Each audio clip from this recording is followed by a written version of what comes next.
O trigo subiu mais de 5% no mercado internacional e atingiu o maior valor em 14 anos, após a invasão da Rússia à Ucrânia.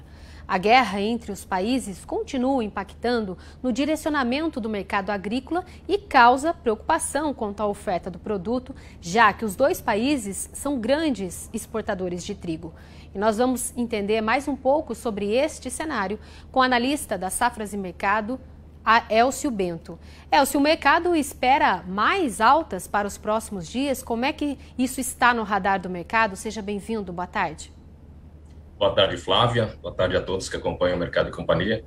De fato, a gente ainda tem fogo para queimar, vamos falar assim, porque a incerteza está no mercado. O mercado responde à incerteza.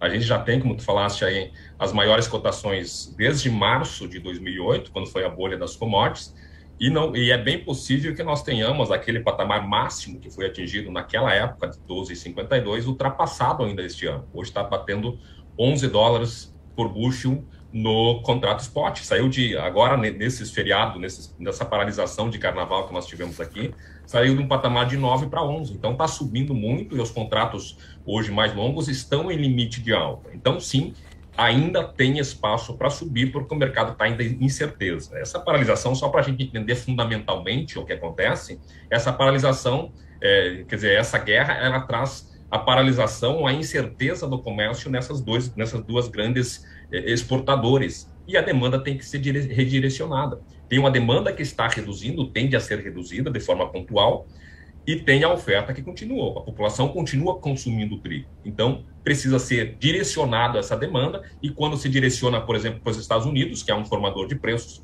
as cotações sobem, e por isso, diante dessa incerteza, ainda que seja de curto prazo, a gente sabe que o mercado está totalmente na incerteza e especulando, e uma eventual, e tomara que isso aconteça, redução da tensão ou final da guerra, também traria o mercado a corrigir rapidamente para baixo. Mas ainda existe, sim, dentro do quadro de incerteza, espaço para mais altas dentro das bolsas norte-americanas e no mercado de trigo internacional como um todo. Tá certo, Elcio. Você trouxe, então, essa possibilidade, né, de continuidade na alta dos preços do milho e falou um pouco para a gente já sobre essa questão de oferta e demanda. Então, avançando no nosso tema, em relação ao desabastecimento do trigo no mercado global, e já pergunto também aqui no nosso mercado interno, como é que ficam esses estoques, como é que vai ser esse cenário puxado aí pelo preço? Então, o que a gente tem num primeiro momento é um deslocamento da demanda de regiões que normalmente exportam muito, mas para outras que também têm estoques a serem exportados. Os estoques globais de trigo, eles são elevados. E daqui a pouco, já a partir de junho, a gente tem uma nova safra entrando. Então, é complicado a gente falar em desabastecimento. O que a gente tem no momento é uma tendência de redirecionamento e os preços se elevando muito. Então, vai ter trigo, a tendência é que tenha trigo. Claro, a gente está falando num cenário até de não prolongamento muito, enfim, excessivo desse conflito.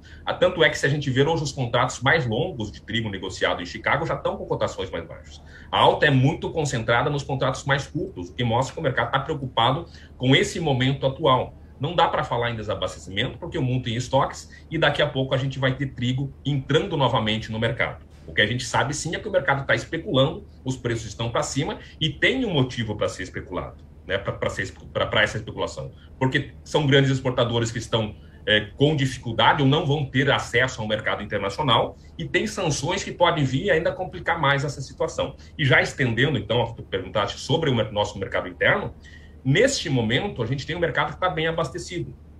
A gente está bem abastecido, os produtores venderam bem, os moinhos compraram bem, então o mercado está bem parado agora, o mercado está muito mais para a safra de verão. Então o que a gente pode falar também de imediato é que, por exemplo, o trigo na Argentina, que é o nosso grande fornecedor, já subiu bastante.